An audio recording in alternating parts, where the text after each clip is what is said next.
So there's a long list of lenses that everyone buys for their camera when they first buy a interchangeable lens camera, but I'm here to tell you why this lens, the 90mm macro, is one that you definitely want to add to your kit. Today I'm here with my friend Charles and we're going to do a spec photo shoot for Hamilton watches. But before we do the shoot, let's first meet Charles. Yo, what is up? My name is Charles McKenzie. I am a content creator on YouTube, Instagram, and TikTok. I just wanted to say thank you to my friend Josh for letting me participate in today's video. Currently we're in my house. This is where I shoot all of my content. So if you did want to go subscribe to me, I'm going to plug myself. It's Charles McKenzie on TikTok, Instagram, and YouTube. It would mean the world if you went to check it out. If not, it's all good. Let's get into the video. Now, when it comes to shooting product photography with a lens like the 90mm macro, the product itself is important, yes, but it's even more important to design the room that the product is going to be shot in. Which reminds me of one of my favorite quotes of all time by Virgil Abloh. All right, first, let's pick out an outfit. All right, jacket first. I think denim is still the vibe, but I was thinking this is kind of cool. It's like denim vibe, but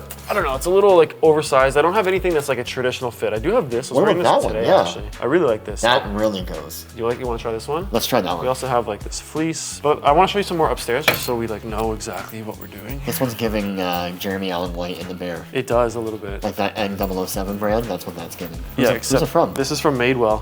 Shout out to Madewell. Thanks for the gift. It's like $450, $500 or something like that. But so we'll try this one. Honestly, match it with some darker denim, I think, or something like that. And like a white, like a white tank or a white tee. Yeah, we can do a white tee. I also have some more stuff upstairs, so we can go take a look.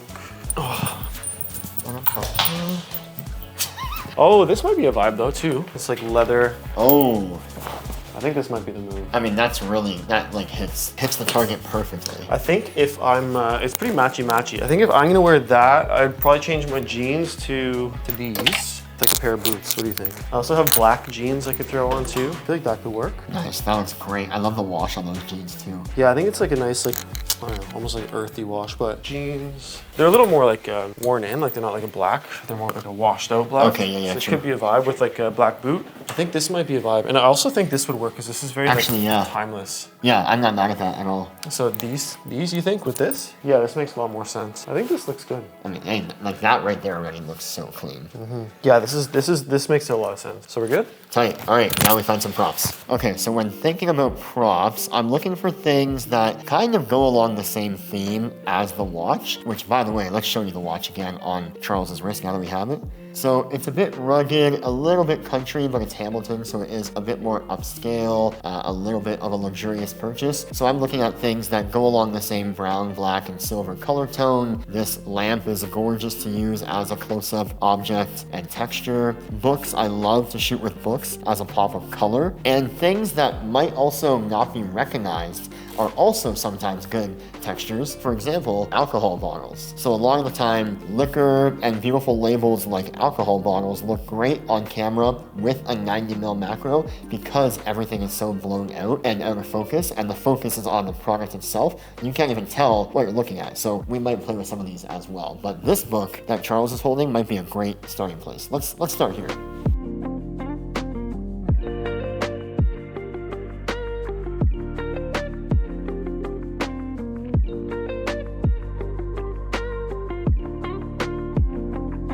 Now, for anyone interested, the watch that we are using for today's shoot is a Hamilton Khaki Field Murph Automatic. And let me tell you about this watch. This watch was actually designed in collaboration specifically for the movie Interstellar, and it's called the Murph because the daughter in that film, her name is Murph. Now, I could probably have a whole 20-minute video just talking about this watch in detail, but just so you guys know, this is the Hamilton Khaki Field Murph. Now, quick note on all the photo examples today. Although this is a watch shoot, the primary focus of this video is to focus on what a macro lens can do for you, not actually how to shoot watches. There are about 1,000,001 other things that I would have done if I was doing a professional watch shoot, like flagging the light, using diffusion, using artificial light, all of these crazy things that I did not do for this shoot because we just wanted to show you what kind of photos a macro lens can give you.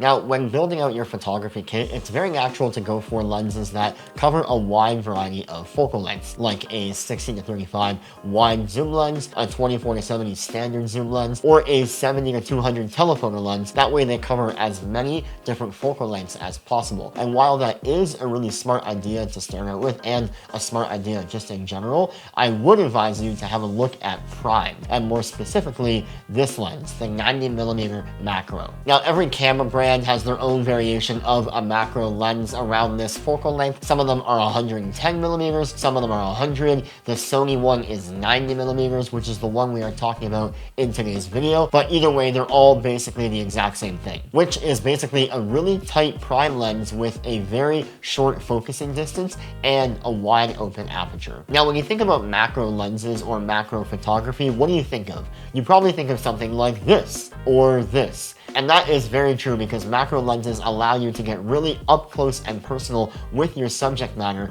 literally very up close, because the minimum focusing distance on these lenses is so short. But that's not all macro can do. In fact, a lot of macro lenses, like the Sony 90mm macro, allow you to manually focus infinitely, meaning that as much as there is a very shallow minimum focus distance, there isn't necessarily a maximum focus distance, which makes this lens really useful for all kinds of work. In particular, what we talk about in today's video, which is product photography. Basically, if you're somebody that has ever considered, let's say, an 85mm prime lens for portrait work, then I would advise you to look at the 90mm macro version to have even more versatility. Now, yes, 90mm is going to be a very tight focal length, so if you are going to get anything more than a medium close-up frame of your subject, you're going to need a lot of room to play with. But for a lot of use cases where the focus is on a product like this watch, you're not going to want to go too wide anyways. Really, the reason why a macro lens at 90mm can be so useful is because of the detail that you get out of this focal length compared to any other similar focal length with not as short of a minimum focusing distance. Now, that was a lot of technical jargon, but basically what I'm saying is you can get more intimate, more up close and personal with the subject you are shooting, whether that's a person, a watch, an insect, whatever it is, and see more details because you are physically able to get closer to your subject than you would be with a regular prime lens. And even though this might be a bit more of a niche lens, it doesn't necessarily have to break the bank. The Sony 90mm macro is, how much is it? Let me check. It's around $1,500 Canadian, but there are other alternatives. For example, Tamron. Tamron makes basically this exact same lens, a 90mm macro with an f2.8 maximum aperture for only $900 or $1,000. But anyways, much cheaper than the Sony version. Meaning that I would urge you to get rid of any preconceived notion that you have of what a macro lens is meant for and consider this really as a very, very good, viable prime lens for a lot of use cases. Now, that being said, there is a bit of a learning curve with a macro lens compared to other regular prime lenses, and the biggest one being how shallow the depth of field is. The most common mistake that most beginner macro photographers do is they shoot with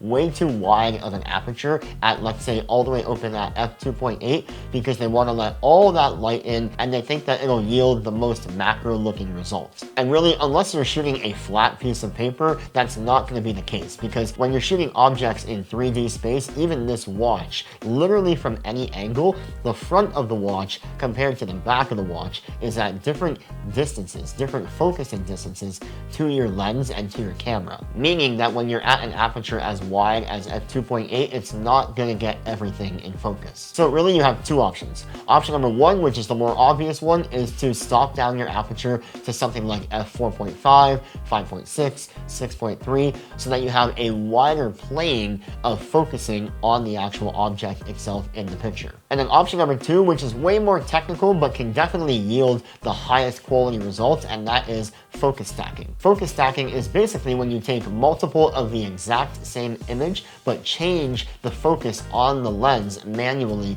just a little bit from the front of the image all the way to the back of the image over the course of, let's say, 12 or 15 or 20 photos. And then you put it into a software on the computer that will then merge all of those photos together into one final in-focus image. This is actually how most professional product photography is done. If it's not fully CGI, it's definitely focus stacked. But for today's video, we did not do any focus stacking. All we did was shoot most of these photos at around f6.3. Now, yes, normally f6.3 on a regular lens, let's say a 24-70, might not yield that much of a bokeh or blown out background, but at 90mm with this minimum focus distance, 6.3 still yields a very blurry and a very buttery looking background. So all in all, while it might not be your first choice for a lens to go to, I do recommend you at least test one out. Go out to your local rental house and rent out a 90mm macro lens and try it for your next shoot, because it can yield some amazing results that you might not be expecting. Huge shout out to Charles for being a part of this video, being my model and being my fashion muse for this Hamilton watch spec shoot. I hope you guys enjoyed this video. Make sure you hit that like button and that subscribe button and comment